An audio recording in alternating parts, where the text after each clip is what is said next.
Hi students, कैसे हैं आप लोग? स्टूडेंट्स, हम लोग 10th स्टैंडर्ड का लाइफ प्रोसेसेस वाला टॉपिक पढ़ रहे थे।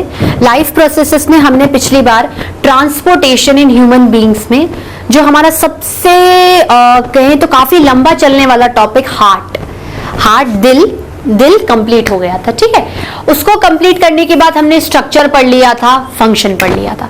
आज हम क्या पढ़ने वाले हैं? देखो, हमने क्या देखा था उसके अंदर, ब्लड, लिम्फ, ब्लड वेसल्स और हार्ट और ब्लड वेसल्स हम लोगों ने कंप्लीट कर लिया था। तो आज हम क्या पढ़ने वाले हैं? आज हम ब्लड के बारे में डिस्कस करने वाले हैं। किसके बारे में डिस्कस करने वाले हैं? ब्लड के बारे में डिस्कस करेंगे।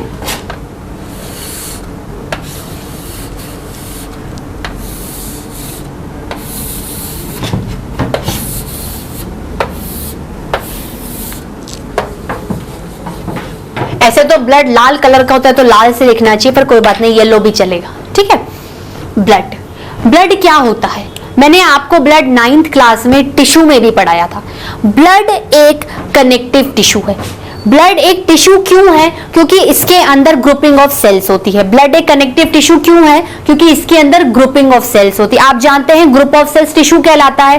तो ब्लड क्यों टिश्यू है? क्योंकि उसके अंदर सेल्स की कैपेबिलिटी होगी ग्रुपिंग करने की। अब ये क्या है? एक बहता हुआ कनेक्टिव टिश्यू है। टिश्यू में भी ये कनेक्टिव टिश्यू है। कनेक्टिव टिश्यू मतलब जो दो चीजों को जोड़े, उन दोनों में कनेक्टिविटी कराए, उन दोनों में ट्रांसपोर्टेशन कराए। क्या ब्लड रिस्पॉन्सिबल है ट्रांसपोर्टेशन के? भाई इतने टाइम से जो पढ़ रहे थे कि कुछ बॉडी पार्ट में बना, हार्ट में आया, ब्लड लेकर आया। अब चाहे वो ट्रांसपोर्टेशन गैसेस का हो, वो ट्रांसपोर्टेशन किसी मटेरियल का हो, किसी सब्सटेंस का हो, चाहे वो अच्छा मटेरियल ट्रांसपोर्ट हो रहा हो या वो बेकार का मटेरियल ट्रांसपोर्ट हो रहा होगा तो ट्रांसपोर्टेशन ही। और ये ट्रांसपोर्टेशन कौन करवाएगा? मतलब अगर हम फिर प्रैक्टिकल एग्जाम्पल लें तो वो प्रैक्टिकल एग्जाम्पल में क्या आएगा कि देखो, कोटा से लुधियाना कुछ भिजवाना है। कौन सा तरीका आप अपना रहे हो? आप बोल रहे हो मैडम मैं बाई रोड जा रही हूं। बाई रोड का मतलब क्या होता है? ब्लड क्या है? ब्लड एक मीडियम है कि आप चीजों को दे दो, वो करियर की फॉर्म में पहुंचा देगा।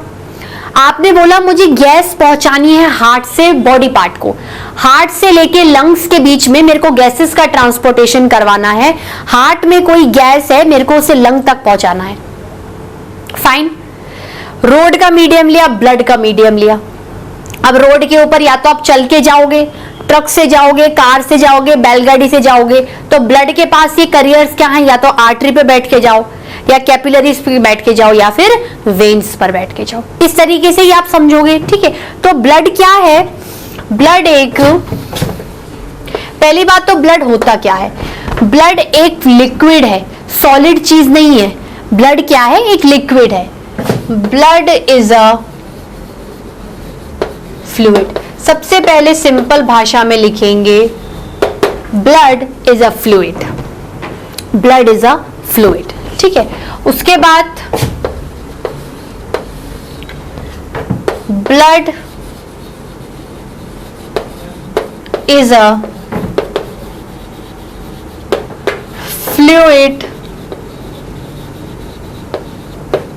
Connective tissue. Blood is a fluid connective tissue. ठीक है स्टूडेंट्स, अब कनेक्टिव टिश्यू है मतलब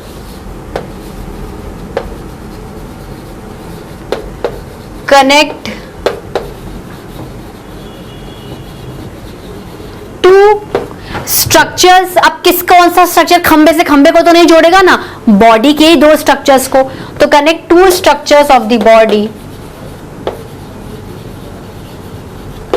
connect to structures of the body. ठीक है,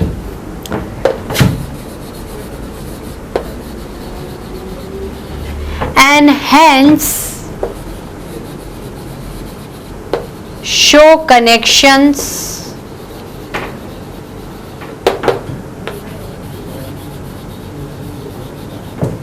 between those parts,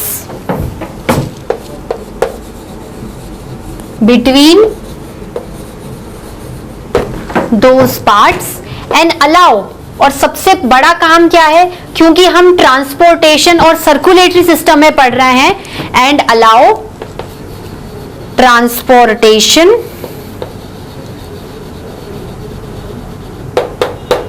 and allow transportation किसका, इधर आ जाओ, ऑफ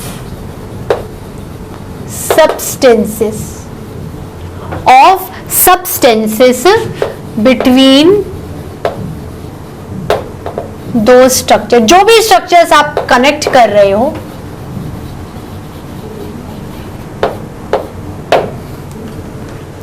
ठीक है स्टूडेंट्स, बात क्लियर हो गई, ठीक है। अब देखो, ब्लड एक कनेक्टिव टिश्यू है, blood is a tissue, blood is a tissue. Blood is a tissue का मतलब क्या होता है, ग्रुप ऑफ सेल्स। मतलब अब आप बोलोगे कि मैम ये लिक्विड भी है और सेल्स की ग्रुपिंग भी है, भाई होगा, लिक्विड है। कनेक्टिव टिश्यू में मैंने जब आपको पढ़ाया था कि सेल्स होते हैं, फाइबर्स होते हैं और आपका मैट्रिक्स होता है, तो ब्लड क्या है, लिक्विड है। तो ब्लड ने क्या है, एक बेड दे रखा है, मैट्रिक्स दे रखा है, जिसपे आप क्या करो, सेल्स को ग्रुपिंग के फॉर्म में डाल दो। तो चूंकि लिक्विड है तो फ्लूइड, और ग्रुपिंग ऑफ सेल्स है तो टिश्यू, तो फ्लूइड इज अ टिश्यू। अब ये कनेक्शंस कर रहा है तो it is a fluid connective tissue. बात क्लियर हो गई, ठीक है। अब देखो, इसमें ब्लड का कंपोजिशन, मतलब ये देखा जाए तो ब्लड बहुत ज्यादा डीप में नहीं जाना, लेकिन जितना जरूरी है उतना मैं आपको जरूर बताऊंगी। कंपोजिशन का मतलब क्या होता है, एक्चुअली ब्लड में आपको नजर क्या आ रहा है, ठीक है। ब्लड के अंदर ये कहें तो 78% तो लिक्विड पोर्शन होगा,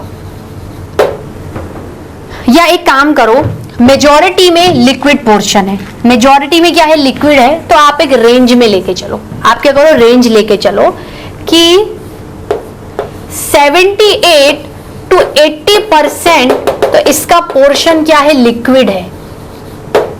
लिक्विड मतलब पानी, फ्लूइड, क्योंकि बहना है। और जो बचा कुचा 10 से 20% हुआ, जो कि पूरा 100% फॉर्मेशन करेगा, वो क्या है, सॉलिड। वो क्या है, सॉलिड। और सॉलिड क्या है, देखो, लिक्विड तो एक तरीके से क्या है, मैट्रिक्स है। लिक्विड तो एक तरीके से क्या है, मैट्रिक्स है, और सॉलिड इसके सेल्स है। सॉलिड क्या है, इसके सेल्स हैं। सॉलिड क्या है, इसके सेल्स है। अब देखो, ब्लड का जो लिक्विड मैट्रिक्स होता है उसको क्या बोलते हैं, उसको प्लाज्मा बोलते हैं। और ब्लड के जो सेल्स होते हैं उसको बोलते हैं ब्लड कॉर्पसल्स। क्या बोलते हैं, ब्लड कॉर्पसल्स। ये लिंक क्यों बिठाया, ये एक ही बात है, ये एक ही बात है। ब्लड का जो लिक्विड पार्ट है, मैट्रिक्स पार्ट है, उसे प्लाज्मा बोलते हैं। और उसके अंदर जो ग्रुपिंग ऑफ सेल्स है, सॉलिड पार्ट है, सेलुलर पार्ट है, उसको क्या बोलते हैं, ब्लड कॉर्पसल्स। ब्लड कॉर्पसल्स, ठीक है। ये लिक्विड पार्ट क्यों है, due to water, due to water, due to water, ठीक है। अब देखो, पानी से रिलेटेड इतनी कोई जरूरत नहीं है। पानी में क्या क्या घुले हुए रहेंगे, पानी में गैसेस डिसॉल्व रहेंगी, और जो भी आपको न्यूट्रिएंट्स, कोई वेस्ट प्रोडक्ट का ट्रांसपोर्टेशन करवाना है तो लिक्विड मीडियम क्या करेगा, उसको बहुत इजीली अलाउ करेगा। तो क्या कह सकती हूं, watery portion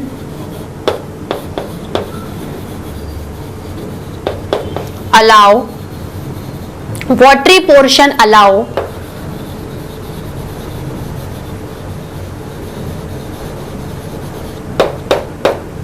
transportation of gases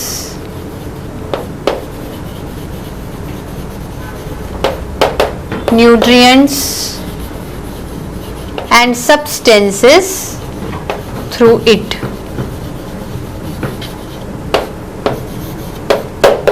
through it। ठीक है स्टूडेंट्स, बात क्लियर हो गई, ठीक है। चलिए अब हम क्या करते हैं, वाटरी पोर्शन का तो रोल इतना नहीं देखना, फंक्शन मैंने आपको बता दिए हैं। बात आती है ब्लड कॉर्पस सेल्स की।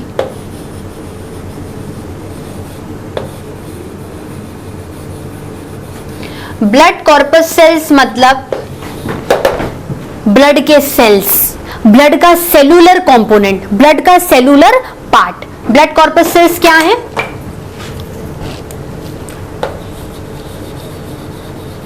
Cellular components of blood. अब सेल भी कैसे होंगे, एक तरीके के नहीं होंगे, आपको वैरायटी, आपको डाइवर्सिटी मिलेगी सेल्स में, ठीक है। तो cellular components of blood having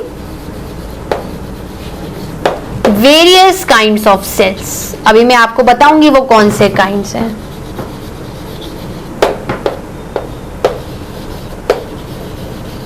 ठीक है स्टूडेंट्स, इसको नोट डाउन करिए, आगे देखते हैं। Students have you noted down? चलिए अब हम क्या देखते हैं, हम ब्लड सेल्स के बारे में बात करेंगे। क्या आपको पता है ब्लड में कितने तरीके के सेल्स होते हैं? मेजॉरिटी में you have 3 blood corpuscles floating. बड़े मजे से वो ब्लड के ऊपर क्या करते हैं, तैरते रहते हैं, ठीक है। तो क्या लिखूंगी,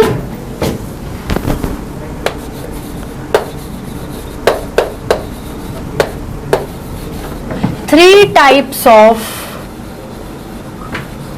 blood corpuscles. Blood corpuscles मतलब ब्लड के सेल्स, ठीक है।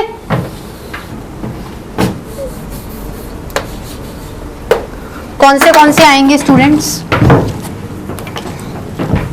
कौन से तरीके के आएंगे बताओ मुझे। अगर आप लोगों ने मेरे 9th के पूरे टॉपिक्स को ध्यान से पढ़ा है तो you definitely gained in 10th। मैंने आपको कहा था ना टॉपिक्स इंटरलिंक्ड चलेंगे, ठीक है। देखो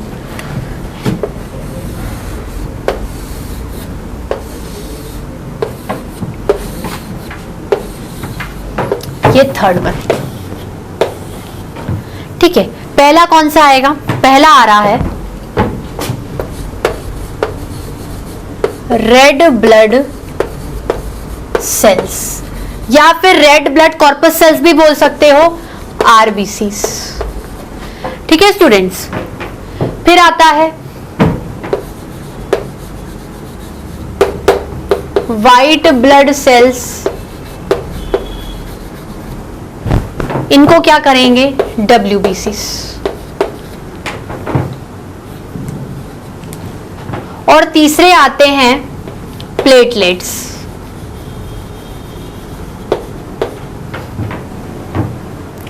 तीन तरीके के सेल्स आपके पास ब्लड में अवेलेबल है, ठीक है। अब इन तीनों के बारे में देखें तो क्या क्या करेंगे। देखो आरबीसी मतलब रेड, ब्लड के सेल हैं पर रेड कलर के हैं। व्हाइट ब्लड सेल, ब्लड के सेल हैं पर व्हाइट कलर के हैं। प्लेटलेट मतलब शायद ब्लड का कोई सेल है जो प्लेट की तरह होगा, छोटा छोटा चपटा, तो प्लेटलेट्स। अब अगर पहले वाले ब्लड के सेल रेड कलर के हैं तो क्यों रेड कलर के हैं भाई, क्यों व्हाइट या फिर ट्रांसपेरेंट या उनमें कोई कलर नहीं है? उनके अंदर शायद मैंने कोई रेड पिगमेंट भर दिया है। अगर आपको अपनी किसी ह्यूमन बॉडी को कलर देना है तो आपको क्या है, मतलब अगर आपको किसी भी पार्ट को कलर दिखाना है, जैसे मेरा ये पार्ट मुझे अगर ब्लैक कलर दिखाना है तो मैं क्या करूंगी, ब्लैक कलर कर दूंगी ना इसके ऊपर, मतलब मैंने क्या कर दिया, यहां पर ब्लैक पिगमेंट को क्या कर लिया है, आने दिया है। तो जैसा पिगमेंट मेरी बॉडी में आएगा वैसा का वैसा कलर आपकी बॉडी का नजर आएगा। तो इन ब्लड सेल के पास एक रेड पिगमेंट होता है जिसका नाम होता है हीमोग्लोबिन, जिसका नाम होता है हीमोग्लोबिन, उसकी प्रेजेंस होती है, इसलिए इन ब्लड सेल्स का कलर क्या होता है, रेड कलर का होता है। इनमें एज सच कोई पिगमेंट की नहीं होती, इसलिए ट्रांसपेरेंट व्हाइट कलर के दिखते हैं।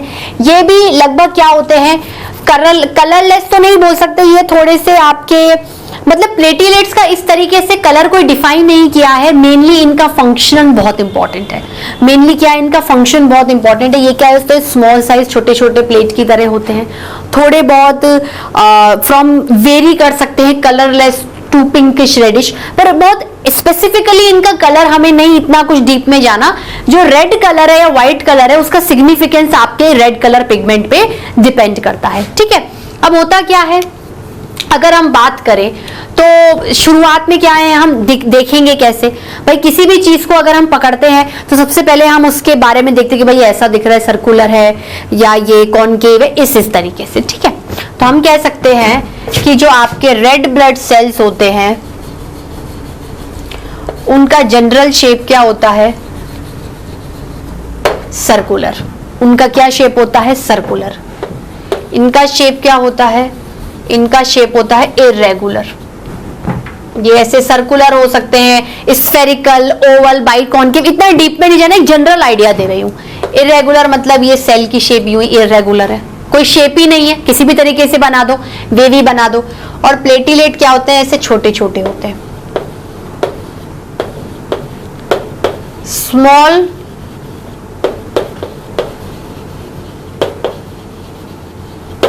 Plate like, small plate like, ठीक है। अब क्या होगा, अगर सेल है तो क्या सेल में न्यूक्लियस होता है? बिल्कुल होता है, पर इनमें न्यूक्लियस नहीं होता, ये नॉन न्यूक्लिएटेड। इनमें न्यूक्लियस होता है, न्यूक्लिएटेड इनमें भी समवॉट होता ही होता है, ठीक है। इनका कलर कैसा होगा? Red colour. इनका कलर कलरलेस, कलरलेस या फिर ट्रांसपेरेंट बोल सकते हो।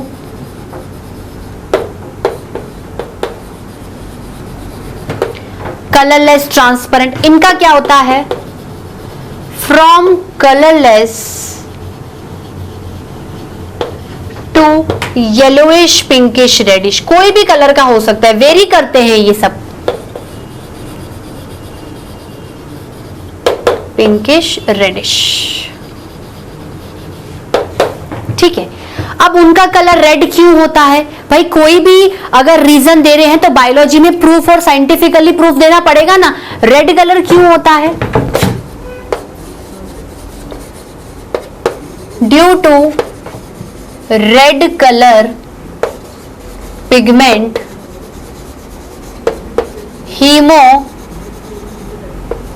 Haemoglobin. Due to red colour pigment haemoglobin, जिसको बड़ा एच और छोटे बी से रिप्रेजेंट करते हैं। इनका क्या है? इनमें ऐसा सच कोई पिगमेंट नहीं होता, नो सच पिगमेंट। इनमें भी कोई ऐसे पिगमेंट की अवेलेबिलिटी नहीं है, पर इनका जो काम होता है ना, उनकी वजह से ये क्या करते हैं? कलरफुल दिख सकते हैं। तो as such no specific reason.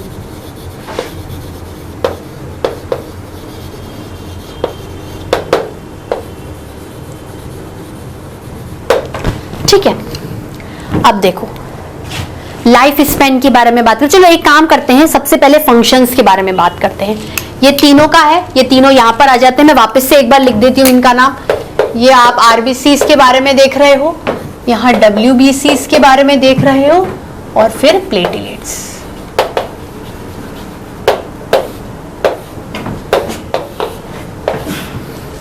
क्या फंक्शन होगा? चलो मुझे बताओ, व्हाट आर द फंक्शंस? ठीक है, आरबीसी का क्या काम है आपकी बॉडी में? क्यों मैं जबरदस्ती ब्लड के अंदर आरबीसी को एकोमोडेट कर रही हूं? फालतू थोड़ी हूं, कोई ना कोई मतलब होगा, कोई ना कोई बॉडी को यूज मिल रहा होगा, किसी ना किसी टाइप का बेनिफिट होगा, तभी तो मैं बॉडी में आरबीसी को एकोमोडेट कर रही हूं। देखो आरबीसी में ये जो रेड कलर पिगमेंट हीमोग्लोबिन है ना, ये जो रेड कलर पिगमेंट हीमोग्लोबिन है, ये उसको रेड कलर तो दे रहा है, लेकिन और भी चीजों को वो मतलब हमारी बॉडी में और भी तरीके से आप उसे यूज कर सकते हो। भाई आरबीसी का red colour due to red colour pigment haemoglobin होता है। ले देखिए हीमोग्लोबिन उसे रेड कलर तो देता है, लेकिन और भी चीजों में वो हेल्प कराता है। RBC generally transportation of gases में मदद करते हैं, ट्रांसपोर्टेशन ऑफ डिसॉल्व्ड ऑक्सीजन। ठीक है, जैसे आपने लंग्स में से ऑक्सीजन को इनहेल किया या कोई अच्छा फूड मटेरियल ले लिया खाने में, मतलब गुड मैटर, तो वो जो ऑक्सीजन है वो भी लंग से ब्लड में से होकर किस में चला जाता है? सेल्स में जाता है ना भाई। लंग्स में जो आपका ऑक्सीजन इनहेल वाला होता है, ब्लड उसे एक्सेप्ट करता है। एल्वियोलाई की कैपिलरीज ब्लड की कैपिलरीज से जुड़ती हैं और वो ऑक्सीजन ब्लड के थ्रू ही तो सेल में जाता है। फिर जो हम न्यूट्रिशन से फूड लेते हैं उसका रेस्पिरेशन होता है, हमें एनर्जी मिलती है, और बेकार का प्रोडक्ट क्या बनता है? CO2। बेकार का प्रोडक्ट क्या बनता है? CO2। वो CO2 निकलकर वापस से ब्लड के थ्रू लंग्स में चला जाता है। ये चीज तो सिंपल से मैं आपको 1000 बार बता चुकी हूँ। कोई गुड मैटर आप ले रहे हो, डाइजेशन में जो चीज गुड मैटर एब्जॉर्ब हो रही है वो भी ब्लड के थ्रू ही सेल्स में जा रही है।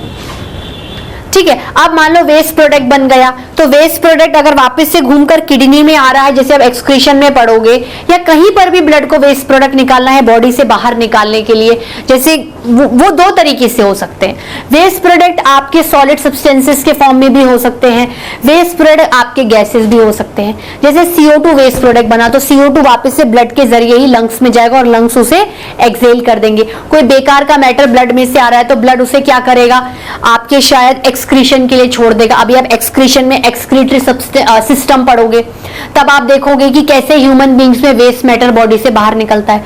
वहां आप अलग ऑर्गन्स पढ़ोगे, लेकिन उन ऑर्गन्स को वेस्ट मैटर लाके कौन दे रहा है, उनको ब्लड ही लाकर दे रहा है। ठीक है, तो क्या कर सकते हैं, ब्लड में भी आरबीसीज क्या है, जनरली आपके गैसेस को पास होने में मदद करती हैं। आरबीसी अलाउ करती हैं गैसेस को कि मेरे ऊपर बैठ जाओ, मैं तुम्हें कैरी करूंगी और मैं तुम्हें डेस्टिनेशन तक लेके जाऊंगी। और वो आरबीसी भी हीमोग्लोबिन की वजह से।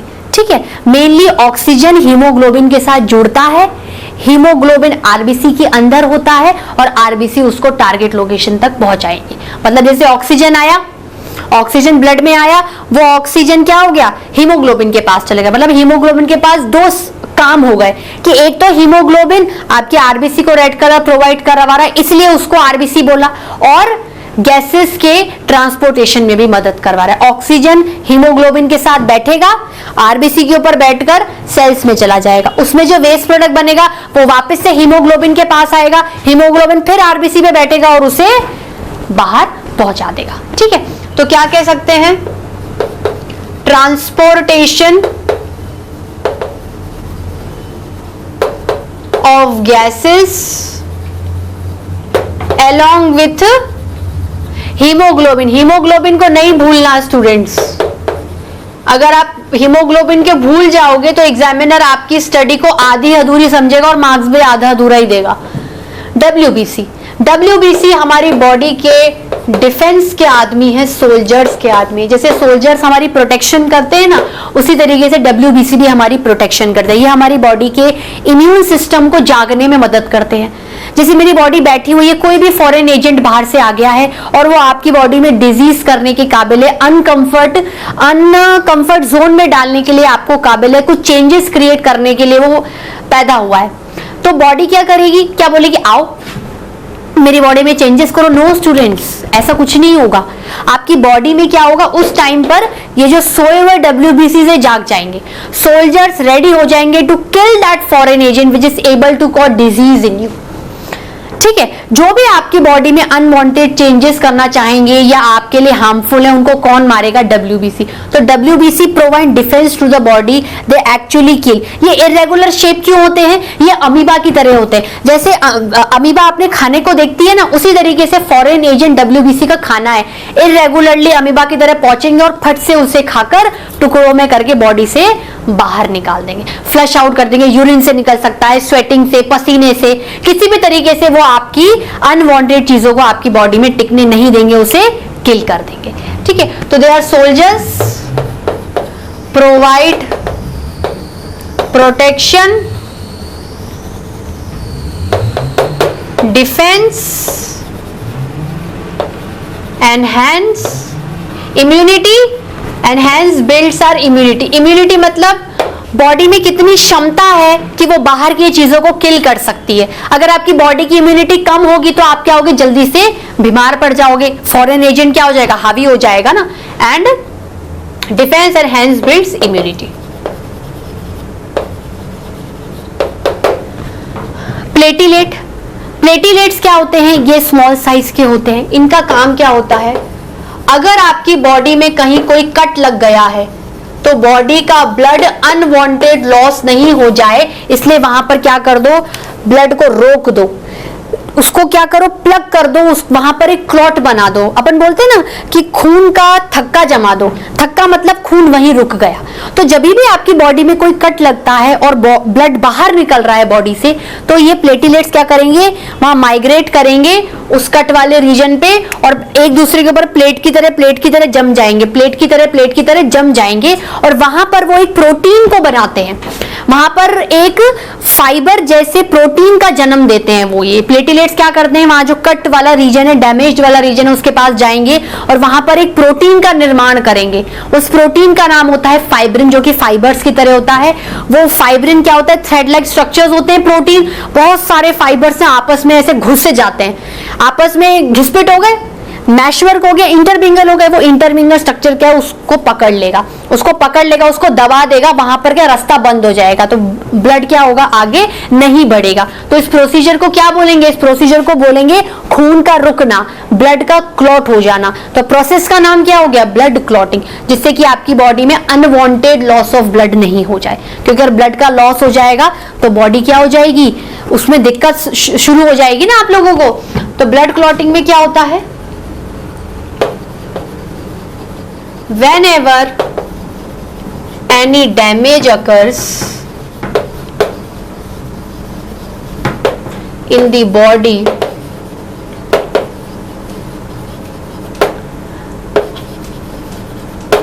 then these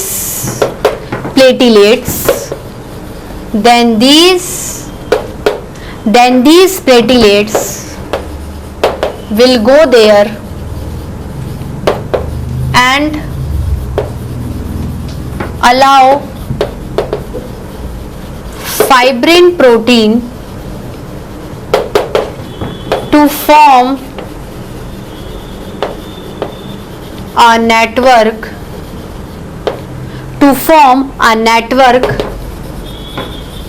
and hence plug मतलब बंद कर देगा, plug or close that area